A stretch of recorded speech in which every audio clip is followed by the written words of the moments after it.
Hello friends, Engineering Chemistry Group 2. Our running chapter is concept of electrochemistry and our new topic is degree of ionization. ગુજરાતીમાં કહીએ તો આયનીકરણ અંશ.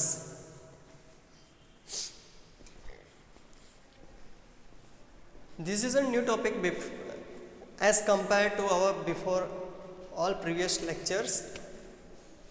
આપણે અત્યાર સુધી જેટલા પણ લેક્ચર્સ જોયા તેમાંનો અત્યારે એક નવો ટોપિક છે ડિગ્રી ઓફ આયોનાઇઝેશન. એટલે કે degree of ionization, what do mean by degree of ionization? So first of all we have to understand that this is the one type of a degree. Degree, that means अंश. Okay, as like that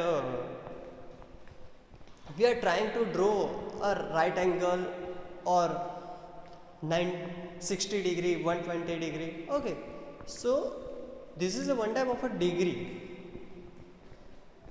but in that case this is a process of ionization. ये एक तरीके की process है, यानी कि आ एक process है आयोनाइजेशननी અને તેનું જે માપ દર્શાવતો એકમ છે કે તે કેટલા સુધી જઈ શકે છે. જેમ કે ઇન અવર પ્રીવિયસ લેક્ચર આપણે આગળના લેક્ચરમાં એક પીએચ સ્કેલ વિશે સમજ્યા હતા. તો પીએચ સ્કેલની અંદર આપણે એક વસ્તુ જોઈ હતી કે તે શું કરે છે, તો કે તે પોતે એક લોગેરિધમિક સ્કેલની અંદર દર્શાવે છે આપણને માપ. કેવી સ્કેલ હતી? તો કે લોગેરિધમિક સ્કેલ હતી કે જે પીએચ વેલ્યુ છે એ 0 થી 14ની વચ્ચે જ છે. તો એ જે 0 થી 14ની વચ્ચે છે, પરંતુ એની સ્કેલ કઈ હતી? તો કે લોગેરિધમિક સ્કેલ હતી. As like here in the ionization which we can measure in the form of degree. એટલે કે આપણે આયોનાઇઝેશન જે છે તેને આપણે શેમાં માપીએ છીએ? ડિગ્રીમાં માપીએ છીએ. એટલે કે આયનીકરણ અંશ. આયની એટલે કે આયનિક પદાર્થો જે છે તેનું વિભાજન કેટલું થઈ રહ્યું છે. There is a possibility of a division of any kind of ions.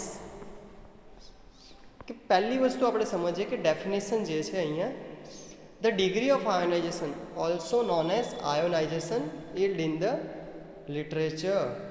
That means refer to the proportion of neutral particles such as those a gas aqueous solution that has ionization in an aqueous solution. એટલે કે જે આપણી પાસે એક્વેસ solution છે, બરાબર, તેની અંદર એ જે આયોનિક તત્વો જે પણ છે એનું કેટલા પ્રમાણમાં વિભાજન થઈ રહ્યું છે. ઓકે, તે કે that is a neutral particle such as those in gas or aqueous solution. કે ડિગ્રી ઓફ આયોનાઇઝેશન કે જે આપણી પાસે સોલ્યુશન છે તેની અંદર આપણી પાસે એ પછી એસિડિક સોલ્યુશન હોય કે પછી એ બેઝિક સોલ્યુશન હોય કે પછી એ ન્યુટ્રલ સોલ્યુશન હોય, પરંતુ તેની અંદર જેટલા પણ પાર્ટિકલ્સ છે તેનું કેટલા સમય સુધી અને કેટલા અંશ સુધી તેનું વિખંડન થઈ શકે છે, ડિફ્યુઝન થઈ શકે છે. ઓકે, સપોઝ કે કદાચ તમે જાણેલું હોય તો ન્યુક્લિયર ફિઝન એન્ડ ન્યુક્લિયર ફ્યુઝન. તો કદાચ તમને ખબર હશે આ કે ફ્યુઝન એન્ડ ફિઝન કે આ એક એવી પ્રોસેસ છે કે ન્યુક્લિયર વિખંડન અને ન્યુક્લિયર સંલયન પ્રક્રિયા કે જેની અંદર ન્યુક્લિયર એટલે કે અણુઓ જો ભેગા થતા હોય, એકબીજા અણુઓ એકબીજા સાથે ભેગા થતા હોય તો તેને આપણે ન્યુક્લિયર સંલયન, ફિઝન પ્રોસેસ. એન્ડ જો ઘણા બધા અણુઓ છે એકબીજાથી દૂર જતા હોય તો તેને આપણે ન્યુક્લિયર વિખંડન પ્રોસેસ કહીએ છીએ. કે જે આપણે જ્યારે પરમાણુ બોમ્બ નાખવામાં આવતો હોય છે ત્યારે ન્યુક્લિયર વિખંડન પ્રક્રિયા કરવામાં આવે છે. બરાબર, દિવાળીમાં જે આપણે ક્રેકર્સ ફોડીએ છીએ, જે ફટાકડા ફોડીએ છીએ, તે પણ એક પ્રકારનું ન્યુક્લિયર વિખંડન પ્રક્રિયા છે. તો તેવી જ રીતે અહીંયા શું છે કે જેટલા અણુઓ છે આપણે હવે જે પ્રયોગ કરીશું તેની અંદર હું તમને જે પ્રેક્ટિકલ કરીશું, તમને એક્સપેરિમેન્ટમાં બતાવીશ તમને, કે જેની અંદર તમને ખબર પડશે કે ડિગ્રી ઓફ આયોનાઇઝેશન રિયલમાં શું છે. કે જે આપણે એસિડ અને બેઝ બંનેને ભેગા કરીશું. તમે 10th સ્ટાન્ડર્ડમાં પણ ભણેલા છો કે એસિડ અને બેઝને જ્યારે ભેગા કરવામાં આવે છે તો ક્ષાર અને પાણી મળે છે. એસિડ અને બેઝ બંનેને ભેગા કરીએ તો આપણને શું મળે છે? ક્ષાર અને પાણી. એટલે કે acid plus base gives salt and water. As like આપણી પાસે HCl છે, એને આપણે NaOH સોડિયમ હાઇડ્રોક્સાઇડ બંનેને ભેગું કરીએ છીએ તો આપણને શું મળે છે? તો કે NaCl સોલ્ટ પ્લસ વોટર. તો બીજું શું મળે છે? પાણી H2O. ધેટ મીન્સ અહીંયા આપણી પાસે જે પણ અણુઓ છે તેનું કેટલા પ્રમાણમાં વિખંડન થઈ શકે તેને આપણે ડિગ્રી ઓફ આયોનાઇઝેશન કહીએ છીએ કે તેના આયન્સ કેટલા પણ છે. જેમ કે આપણી પાસે એક પથ્થરનો ટુકડો છે, તે પથ્થરનો ટુકડો આપણે તોડીને કેટલા નાનામાં નાના અણુઓમાં તેનું વિભાજન કરી શકીએ તેનું આયોનાઇઝેશન કહેવાય. સિમ્પલ ભાષામાં કે કોઈ પણ વસ્તુ છે તેનો નાનામાં નાનો ભાગ કે છેલ્લામાં છેલ્લું તમે ક્યાં સુધી તેનો ભાગ કરી શકો તેનું ડિગ્રી ઓફ આયોનાઇઝેશન કહેવાય. બીજી ભાષામાં સમજીએ તો જેમ કે we are adding a salt in a water. આપણે જે મીઠું છે એ પાણીમાં એડ કરતા જઈએ, પહેલાં એક ચમચી નાખી એન્ડ નાવ વી આર ઇમલ્સિફાઈડ, તેને મિક્સ કરી રહ્યા છીએ. તો મિક્સ કર્યું તો બધું મીઠું પાણીમાં દ્રાવ્ય થઈ ગયું. That means a salt is diluted into the water. પૂરેપૂરું અંદર ડાયલ્યુટ થઈ ગયું, ઓગળી ગયું. ફરીથી આપણે બીજી ચમચી નાખી. May be there is a possibility of that the some salt particles will be diluted, કે હજી પોસિબિલિટી છે કે થોડા હજી પણ મીઠાના કણો હશે એ અંદર ઓગળી જશે, પરંતુ કેટલાક મીઠાના કણો હવે ઓગળશે નહીં અને એ ગ્લાસના ક્યાં ભેગા થશે? તળિયે ભેગા થશે. એનો મતલબ એવો થયો કે હવે એ જે પાણી છે એની અંદર મીઠાને ઓગળવાની ક્ષમતા પૂરી થઈ ગઈ. ધેટ મીન્સ એ જેટલા મીઠાના કણો તેની અંદર ઓગળ્યા તેનું ડિગ્રી ઓફ આયોનાઇઝેશન કહેવાય. તેનું ડિગ્રી ઓફ આયોનાઇઝેશન કહેવાય કે એટલા કણો હવે એક પણ કણ તેની અંદર પ્રક્રિયા કરી શકશે નહીં. જેમ કે મારી પાસે અહીંયા 20 મિલીગ્રામ બરાબર હું HCl લઈ રહ્યો છું અને 20 મિલીગ્રામ NaOH લઈ રહ્યો છું. બંનેને હું મિક્સ કરું છું તો એક સમય આવશે કે ત્યાં સુધી બંને પ્રક્રિયા કરશે. પરંતુ ધારો કે હવે હું કાં તો એસિડ કાં તો બેઝ બંનેમાંથી કોઈ પણ એક વસ્તુ નાખીશ તો હવે એ પોતે પ્રક્રિયા કરશે નહીં. તો આ જે છે કે એક એક્સિડિંગ લિમિટ, કે ત્યાં સુધી તેના પરમાણુ એટલે કે તેના અણુઓ જે પણ છે તેની અંદર કંઈક ને કંઈક પ્રક્રિયા ચાલતી રહે, તેની આગળ બીજી કોઈ પ્રક્રિયા થાય નહીં. એ જે છે તેને ડિગ્રી ઓફ આયોનાઇઝેશન કહેવાય કે ક્યાં સુધી તેના પાર્ટિકલ્સ જે પણ છે પોતે ન્યુટ્રલાઇઝ થઈ જાય. એટલે કે જેમ કે આપણે મીઠાનું જોયું કે મીઠું જે છે એ પાણીમાં નાખીએ છીએ બરાબર. તો મીઠું જ્યારે આપણે પાણીમાં નાખીએ છીએ તો પહેલાં નાખ્યું ઓગળી ગયું, બીજી વાર નાખ્યું થોડું ઓગળ્યું, થોડું રહી ગયું. તો જ્યાં સુધી ઓગળ્યું એનો મતલબ એવો છે હવે પાણી શું થઈ ગયું? ન્યુટ્રલ થઈ ગયું. તો એનું ડિગ્રી ઓફ આયોનાઇઝેશન કહેવાય કે આટલું આપણી પાસે 50 મિલી પાણી હતું, તેની તાકાત હતી કે પોતે 20 ગ્રામ મીઠાને ઓગાળી શકે. હવે જેવું તમે બીજું 1 ગ્રામ પણ વધારાનું મીઠું અંદર એડ કર્યું એટલે એ પોતે અંદર ઓગળ્યું, ડાયલ્યુટ થયું નહીં. એટલે કે 20 ગ્રામ જે છે તેનું શું કહેવાય? ડિગ્રી ઓફ આયોનાઇઝેશન કહેવાય. અહીંયા આપણે આયોનાઇઝેશનની ટેકનિક સમજીએ કેમિકલી રીતે કે અહીંયા આપણને CH4 બતાવવામાં આવેલો છે. CH4 એટલે મિથેન. મિથેન કે જેની અંદર એક ઇલેક્ટ્રોન જે છે એ વધારાનું અંદર એડ થયેલો છે બરાબર. હવે શું છે? એ જ CH4 પોતે ઇલેક્ટ્રોનનું શું કરશે? દાન કરશે. એ ઇલેક્ટ્રોનનું દાન કરે છે એટલે CH4 પ્લસ 2 ઇલેક્ટ્રોન. આ પ્રક્રિયા શું છે એ તમે ફર્સ્ટ જે તમારું ચેપ્ટર છે તેની અંદર તમે ભણતા હશો અને અત્યારે તમારું રનિંગ હશે કે જે પ્રોફેસર ચૌધરી સર તમને ભણાવી રહ્યા હશે. અને આ જ પ્રમાણે જેટલા પણ કેમિકલ્સ છે, જેમ કે આપણે બીજી લાઇનમાં જોઈએ તો અહીંયા કે CH4 પ્લસ CH4 ગીવ્સ, તો એક ઇલેક્ટ્રોન જે હતો 4નો, કે અહીંયા હાઇડ્રોજનના 4 છે ને 4 છે CH4 પ્લસ CH4, તો એક હાઇડ્રોજન સામેની તરફ જતો રહેશે એટલે કે CH5 પ્લસ CH3. એવી જ રીતે નીચેની જે પ્રક્રિયા છે એ જે છે એ ઇથેનોલિક પ્રોસેસ છે, જે પ્રોસેસ તમને આગળના લેક્ચરમાં સમજાવીશ કે આ પ્રોસેસ શું છે. એટલે કે આ જે છે આયોનાઇઝેશન ટેકનિક્સ, જેને આપણે CI પણ કહીએ છીએ કે કેમિકલ આયોનાઇઝેશન, કે collision of the analyte with ions of a reagent gas.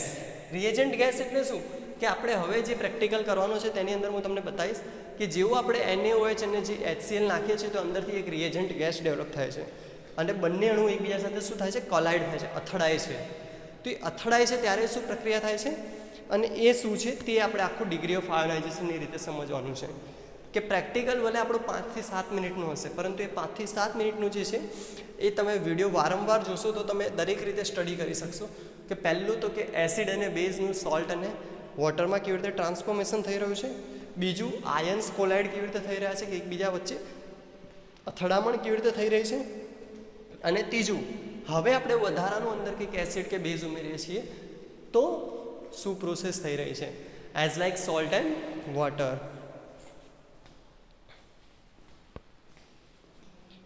Salt ionisation of water, આપણે જેના વિશે ચર્ચા કરી રહી અત્યાર સુધી કે સોલ્ટ આયોનાઇઝેશન ઓફ વોટર, બરાબર. કે જે સોલ્ટ આયોનાઇઝેશન ને અહીંયા આપણી પાસે છે સેલ્ફ આયોનાઇઝેશન, કે પાણી જે છે, હવે જેમ કે આપણે અત્યાર સુધી સમજ્યા કે મીઠું અને પાણીનું મેં તમને આયોનાઇઝેશન સમજાય, હવે એક વસ્તુ છે કે સેલ્ફ આયોનાઇઝેશન. કે સેલ્ફ આયોનાઇઝેશનની અંદર શું હોય છે કે પાણી ખુદ, that means water have itself ability to convert their atoms in a H plus and OH.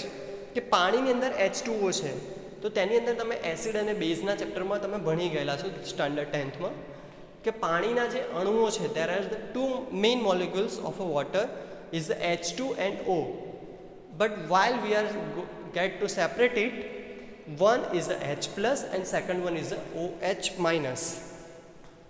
H plus એટલે એસિડિક અને OH માઇનસ એટલે બેઝિક.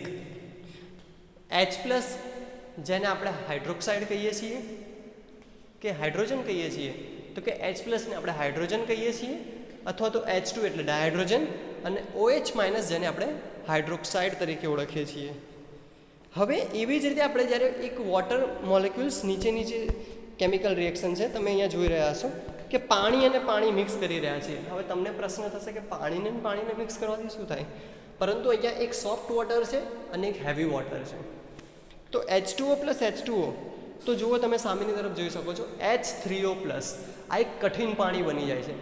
જેમ કે આપણે જ્યારે કપડાં ધોતા હોઈએ છીએ તો કપડાં ધોતી વખતે જે પાણી હોય છે એ હેવી વોટર કહેવાય, હાર્ડ વોટર કહેવાય.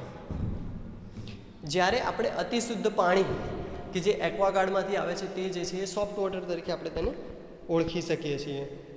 દેટ મીન્સ કે આપણે જે આયોનાઇઝેશન કરીએ છીએ કોઈ પણ અણુઓને છૂટા પાડીએ, જેમ કે HCl, તો HClનું જ્યારે આયોનાઇઝેશન કરીએ તો HClમાં શું છે, એક છે H એટલે હાઇડ્રોજન અને એક છે chlorine.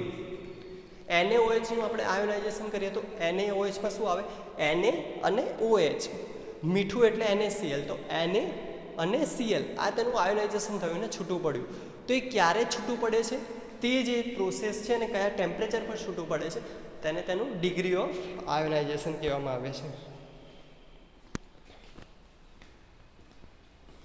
Self ionization is a reaction in which two like molecules reagent to gives ion.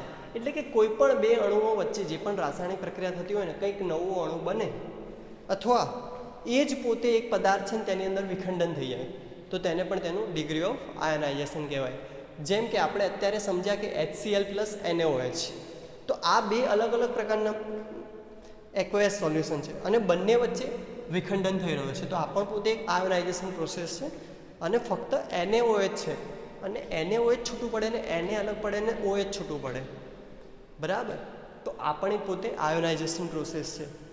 Na છૂટું પડે ને Cl છૂટું પડે તો આ પણ એક પોતે આયોનાઇઝેશન પ્રોસેસ છે. પરંતુ NaCl જે છે એને પાણીમાં નાખીએ અને બંનેની અંદર જે પ્રક્રિયા થાય એ પણ પોતે આયોનાઇઝેશન પ્રોસેસ છે. પોઝિટિવ કેમિકલ આયોનાઇઝેશન કે જે તમારે ફક્ત સમજણ માટે તમને અહીંયા મૂકવામાં આવેલું છે કે સહેજ અપર લેવલ કેમેસ્ટ્રી છે આ તમારી માટે, કે પોઝિટિવ કેમિકલ આયોનાઇઝેશન કે જેની અંદર શું હોય છે, જેમ આપણે અહીંયા મિથેન વિશે સમજ્યા હતા, CH4 gives CH5 plus CH3. તો તેવી જ રીતે અહીંયા જે આપણી પાસે છે એમાં એમોનિયા છે કે NH3. એટલે કે જેમ કે આપણે અહીંયા ઉપર વાંચીએ તો in this techniques positive ions of a sample are produced in positive chemical ionization gases such as methane, જેના વિશે આપણે પહેલાં ચર્ચા કરી મિથેન વિશે. અહીંયા એમોનિયા વિશે ચર્ચા કરી રહ્યા છીએ. આગળ આવશે આઇસોબ્યુટેન C4H10. આઇસોબ્યુટેનને એ દરેકના રાસાયણિક સમીકરણો કેવી રીતે બને છે તે તમે 10th સ્ટાન્ડર્ડમાં ભણેલા છો. છતાં પણ આપણે એક લેક્ચર આના વિશે, એક બેઝિક લેક્ચર કે તમને સમજાવીશ કે રાસાયણિક કેવી રીતે સમીકરણો બધા તૈયાર થાય છે અને તેનું કમ્પાઉન્ડ કેવી રીતે તૈયાર થાય છે, કે જેનાથી તમે આગળ ભવિષ્યમાં જે પણ હશે કે તેની અંદર તમે ઇઝીલી સમજી શકશો. એમોનિયા અહીંયા આપણે રાસાયણિક સમીકરણમાં જોઈ શકીએ છીએ NH3. એકમાત્ર એવું બેઝિક સોલ્યુશન છે કે જેની પાછળ OH નથી આવતું. બાકી દરેક રાસાયણિક સમીકરણો, જેટલા પણ બેઝિક રાસાયણિક સમીકરણો છે તેની પાછળ OH આવે જ છે. તો અહીંયા NH3 છે બરાબર, તો તેની અંદર 2 ઇલેક્ટ્રોન શું છે તો કે માઇનસ છે બરાબર. જ્યારે બીજી વાર આપણે જ્યારે NH3 કરીએ છીએ તો તેની અંદર NH4 પ્લસ NH2. આ ફક્ત તમારી સમજણ ખાતર છે, because this is a higher chemistry. આગળ જેટલી સ્લાઇડ ગઈ એ તમારે ભણવાની સ્લાઇડ છે. This slide is just kind for your information.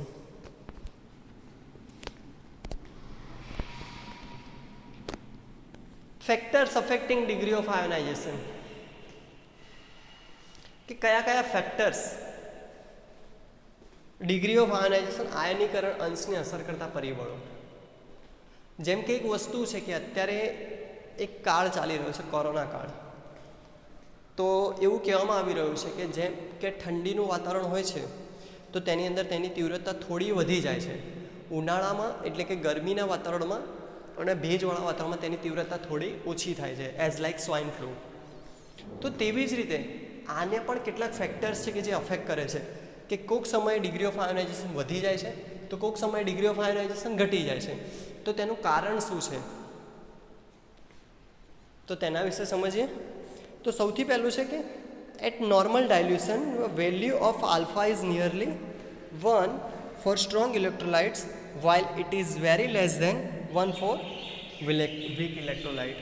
એટલે કે જો એ સ્ટ્રોંગ ઇલેક્ટ્રોલાઇટ હશે તો તેની વેલ્યુ કેટલાની નજીક હશે 1 ની, પરંતુ જો એ વીક ઇલેક્ટ્રોલાઇટ હશે તો તેની વેલ્યુ કેટલાની નજીક હશે 1 થી નીચે હશે. તો તેની વેલ્યુ 1 થી નીચે હશે. બીજું છે ફેક્ટર અફેક્ટિંગ DOI એટલે degree of ionisation. Higher the dielectric constant of a solvent, more is its ionizing power. Water is the most powerful ionization solvent and its dielectric constant is highest. એટલે કે આપણે જેમ અત્યાર સુધી પીએચમાં સમજ્યા હતા કે વોટર શું છે તો કે કોન્સ્ટન્ટ વેલ્યુ છે, કે જેની પીએચ કેટલી છે તો કે ન્યુટ્રલ 7, કે જેની અંદર H+ પણ છે અને OH- પણ છે.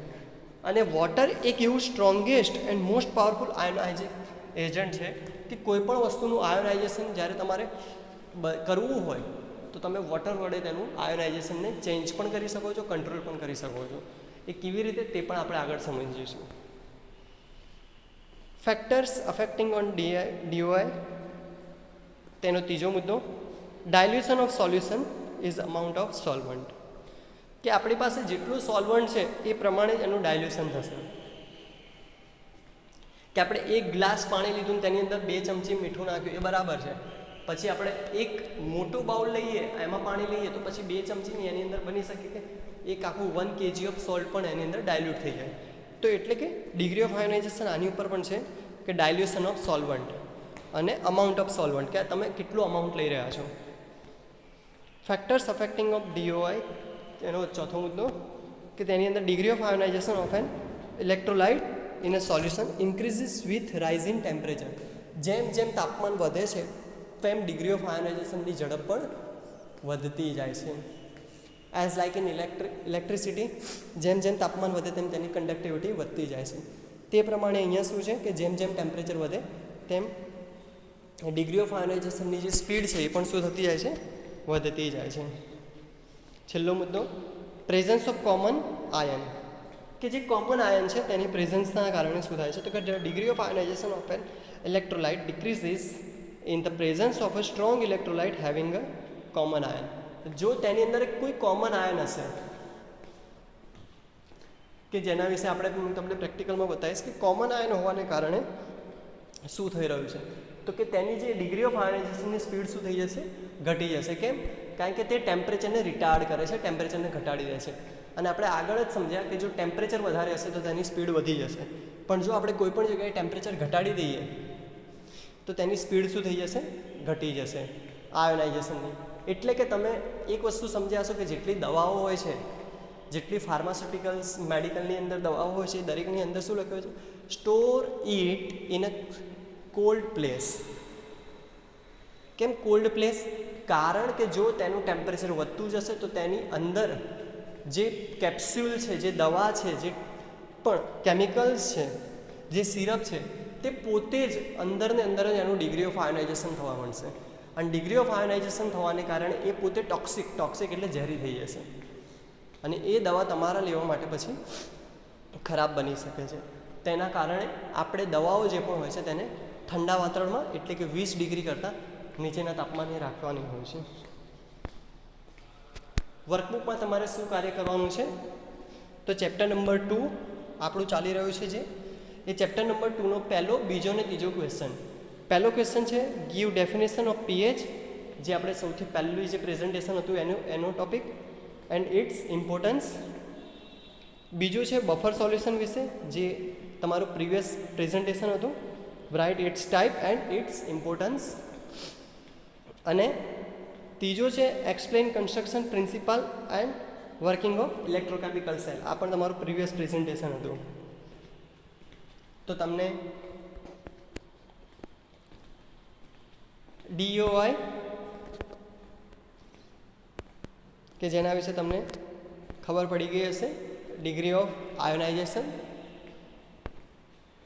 Thank you.